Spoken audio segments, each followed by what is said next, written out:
ఈ పని నుంచి ఎవడుగా మాట్లాడినా కాళేశ్వరంలో 1,00,000 కోట్ల అవినీతి ఎవడన్నట్టే చెప్పుతోని కొడతారు మా బీఆర్ఎస్ పార్టీ కార్యకర్తలు.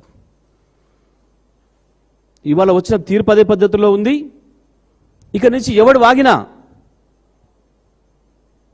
చెప్పుతో కొట్టినట్టుగా సమాధానం చెప్పే శక్తి ఇవాళ మా బీఆర్ఎస్ పార్టీ కార్యకర్త ప్రతి ఒక్కరికి కూడా వచ్చింది.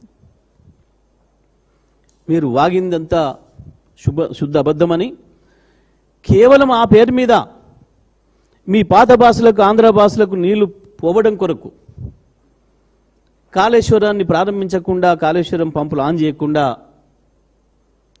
కాలయాపన చేసిర్రని, మీరు బనకచెర్లకు రూట్ క్లియర్ చేయడం కొరకే, మీ గురుదక్షిణ సమర్పించుకోవడం కొరకే, గోదావరి పైన హక్కుల్ని వాళ్ళకి దారదత్తం చేయడం కొరకే దుర్మార్గంగా ఇంతకాలం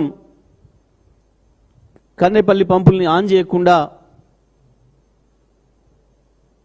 గోదావరి నీళ్లను కిందికి వదిలిందని మేము బీఆర్ఎస్ పార్టీ ఏదైతే చెప్పిందో అది నిజమని చెప్పి ఇవాళ స్పష్టంగా తేలిపోయింది.